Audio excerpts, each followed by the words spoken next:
안녕하세요. 믹스코리안입니다. сәлем достар, сіздермен бірге Mix Korean. Бүгін мен сіздерге ын, нын және га грамматикалық бірліктері туралы сөз қозғап үйреткім келіп тұр. Жалпы олардың қандай айырмашылықтары мен ұқсастықтары бар, сол туралы қозғайтын боламыз. Егер осындай грамматика туралы немесе тағы да басқа осындай корей тілі сабақтары туралы видеолар ұнаса, төменге қандай сабақтардың болғанын қалайсыз, сол туралы пікір қалдырып, каналыма тіркеліп, лайк басуды ұмытпаңыздар. Сіздерден қолдау күтемін. Рахмет. Ендеше сабағымызды жалғастырайық. Жалпы ын грамматикалық бірліктері. Корей тілін оқып бастағанда осы екі грамматика міндетті түрде басында үйретіледі. Не себептен? Өйткені бұл корей тілінің ең негізгі грамматикаларының бірі. Екеуінің де мағынасы ол атау септігі. Қазақ тіліндегі атау септігі сияқты. Бірақ қазақ тілінде біз атау септігінде тек кім, не деген сұраққа жауап беретіндерді ғана жатқызсақ, және де оған жалғамайтын болсақ, ал корей тілінде атау септігінің жалғаулары бар. Ендеше қарастырайық.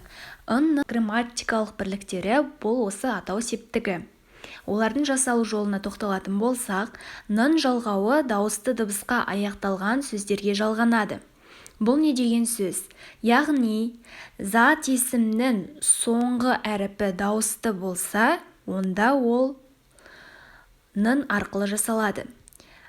Мінекей қарастырайық. 제 친구는 착한 사람입니다. менің досым мейірімді адам. Бұнда 친구 сөзі зат есім және ол уға аяқталып тұр. Яғни дауысты дыбысқа аяқталып тұр. Сол себептен нын жалғаймыз. Ал ын керісінше дауыссыз дыбысқа аяқталған кезде жалғанады. 제 동생은 학생입니다. Бұндағы 동생 сөзіндегі ең соңғы әріп бұл иың әріпі, яғни ың дыбысын білдіретін дауыссыз дыбыс. Дауыссыз дыбыс келгендіктен оған ын жалғанып тұр. Бұл сөйлемнің аудармасы менің бауырым оқушы. Жалпы ын грамматикалық бірліктері сонда тек зат есімдерге ғана жалғанады. Бірінші ережесі. Және олардың жалғануы осылай. Дауысты және дауыссыз дыбысқа аяқталуына қарай өзгеріп жалғанады. Келесі грамматика бұл бізде га жалғаулары. Бұл да атау септігінің жалғаулары. Бұлар да дауыссызға аяқталуы және дауыстыға аяқталуына байланысты екі түрлі жолмен жалғанады. Біріншісі, дауыссызға аяқталған зат есімге жалғаймыз. Мысалға, 학생 сөзін алайық. Бұндағы екіншімнің соңғы буынындағы соңғы аяқталып тұрған әріп бұл бізде иың әріпі, яғни дауыссыз дыбыс, сондықтан оған жалғаймыз. Сонда 학생이 숙제를 하고 있어요. оқушы үй тапсырмасын орындап отыр. Енді екіншісі га болғандай жағдайда жалғанады, яғни керісінше дауыстыға аяқталған зат есім болса, онда га жалғаймыз. Мысалға, пу сөзіндегі уға аяқталып тұр, ол бізде дауысты, сол себептен ганы жалғаймыз. 오늘 어떤 배우가 올지 몰라요. бүгін қандай актер келетінін білмеймін. 배우 бұл бізде актер, ал 학생 оқушы. Енді бұлардың өзара жасалу формалары бар. Яғни, сөйлемнің құрылымын мен формулаға салуға тырыстым. 4 негізгі формуланы шығардым, енді соны қарастырып көрейік.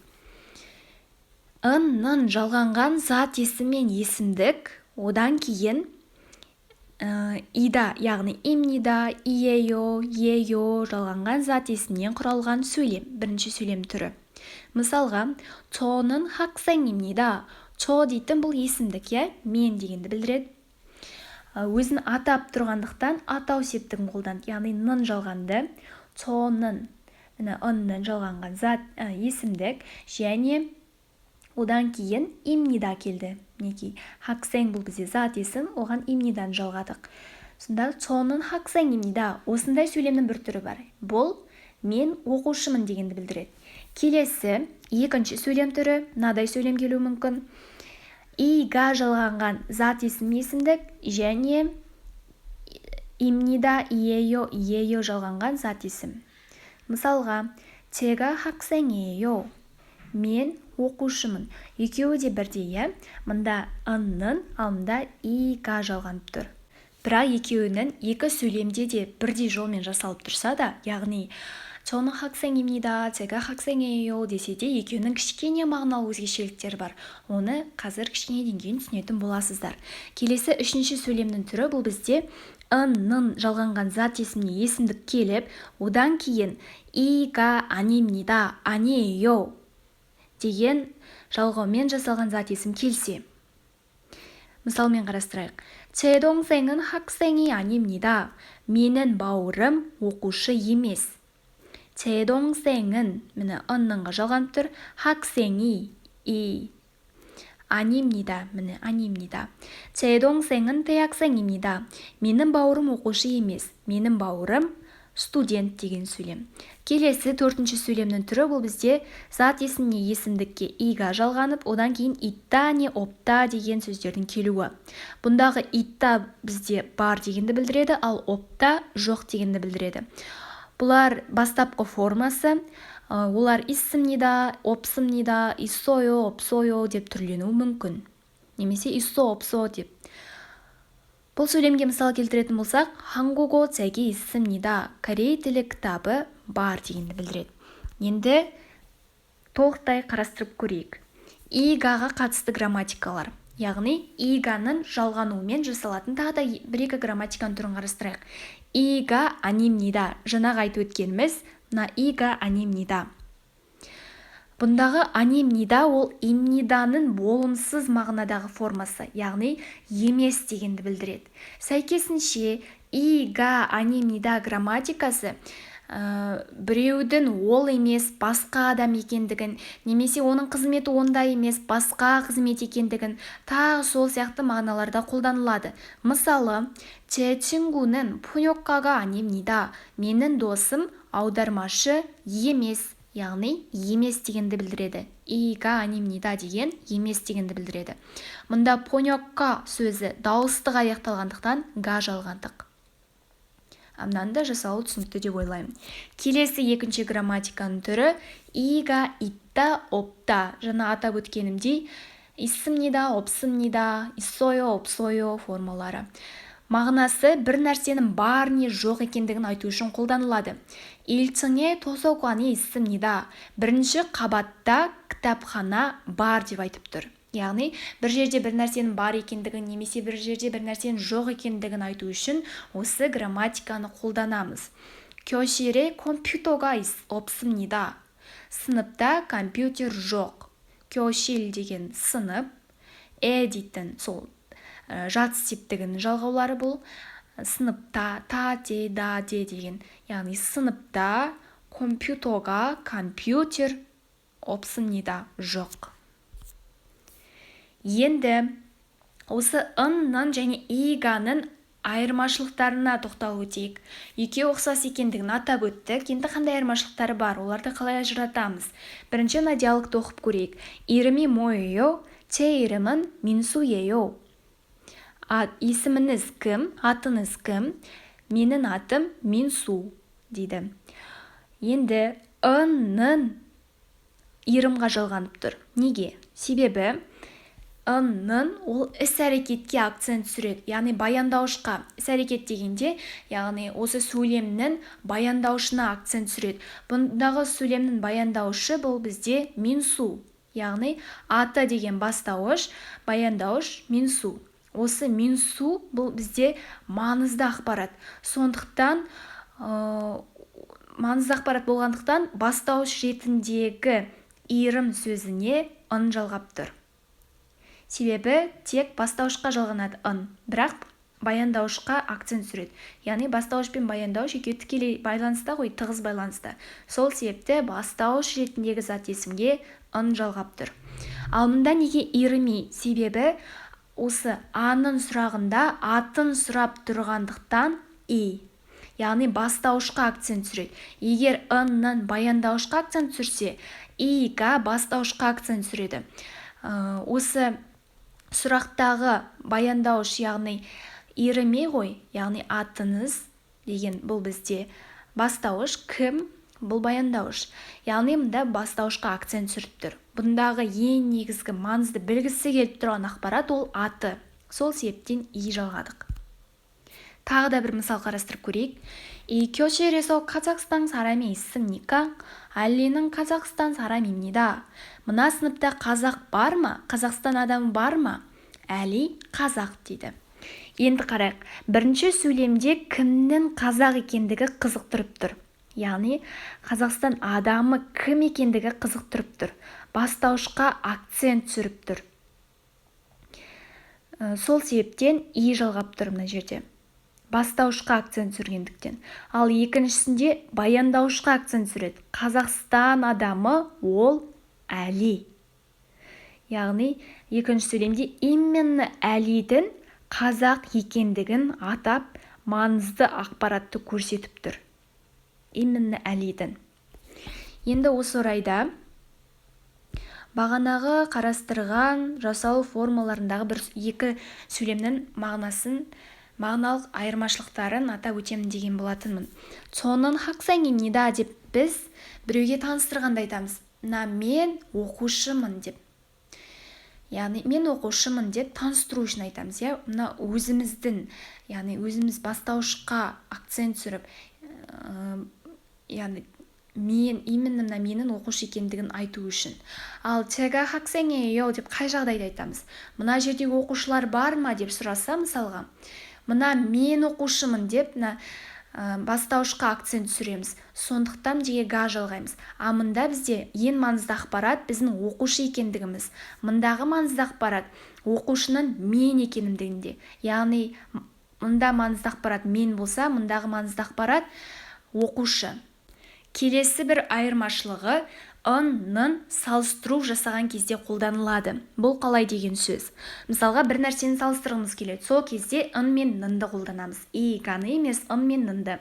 мысалға, 아빠는 사과를 좋아하고 엄마는 바나나를 좋아해요. Әкем алманы жақсы көреді, ал анам бананды жақсы көреді. Екеуінің екі түрлі жемісті жақсы көретіндігіне акцент түсіріп, салыстырып тұр. Сондықтан нын жалғап тұр. Неге екеуіне де нын? Себебі аппа деген дауысты дыбысқа, омма да дауысты дыбысқа аяқталып тұр. Сол себепті нын жалғанады. Келесі бір айырмашылығы га бірінші рет айтылып тұрған ақпаратты айтқанда қолданылады. Бұл ағылшын тіліндегі эн деген белгісіздік артикльдер сияқты. Яғни әңгіме айту барысында ең бірінші рет сол ақпарат туралы сөз қозғаған кезде ганы қолданамыз. Ал сол ақпаратты кейін екінші сөйлемде қайталасақ, қайталанып тұрған ақпарат келсе, онда нынды қолданамыз. Бұл бізде ағылшын тіліндегі зе артиклі сияқты. мысалға, 옛날 어느 마을에서 할아버지가 혼자 살고 있었습니다. 이 할아버지는 매일 낚시를 했습니다. ертеде бір ауылда жалғыз қария өмір сүріпті деген бірінші сөйлем. Яғни бірінші әңгімені қарияның өмір сүргендігінен, яғни бір қарияның бар екендігінен бастап жатыр. Қарияны бірінші рет айтып тұр. Сондықтан 할아버지ге га жалғап тұр. Ал кейін сол атаның не істейтіні туралы айтып жатыр. Яғни сол қарияның не істейтіні туралы. Сондықтан нын жалғап тұр.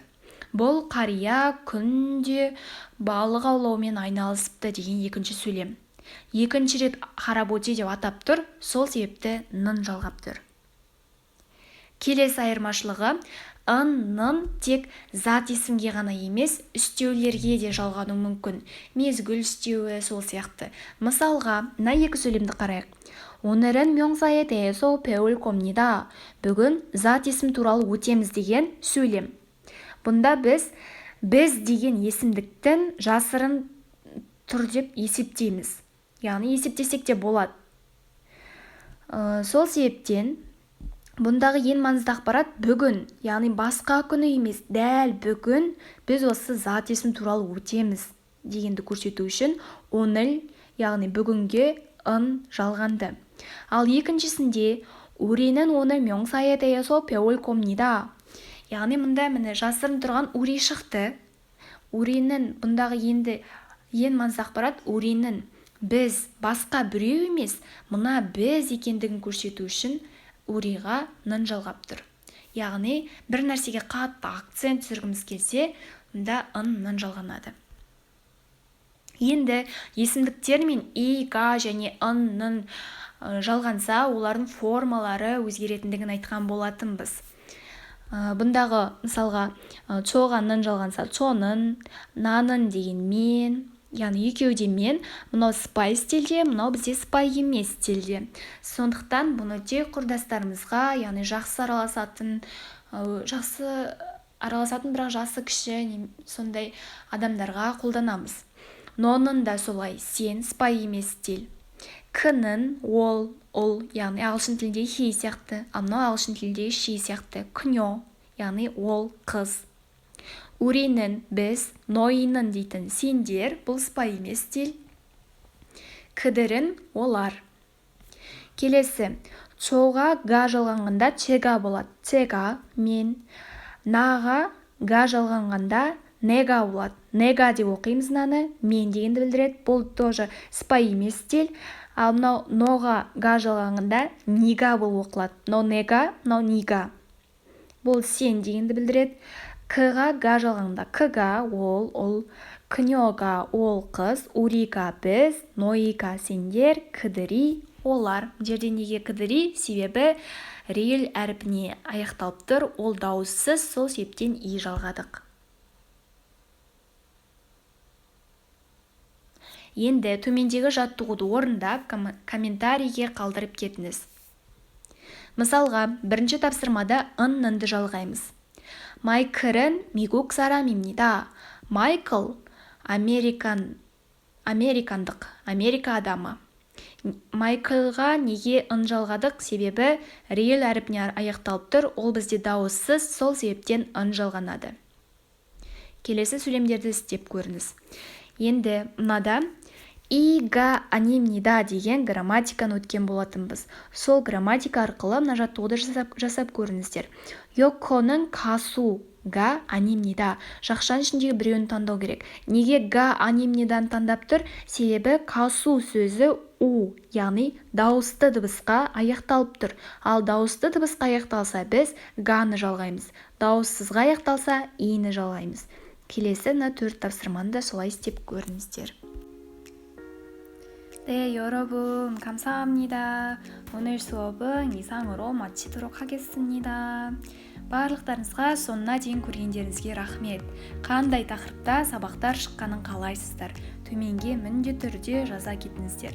Жалпы осындай корей тілінен тегін сабақтарды көргілеріңіз келсе, арнамдағы видеоларды жіберіп алмаңыздар. Сол үшін арнама тіркеліп, лайк басып, пікір жазуды ұмытпаңыздар. 안녕.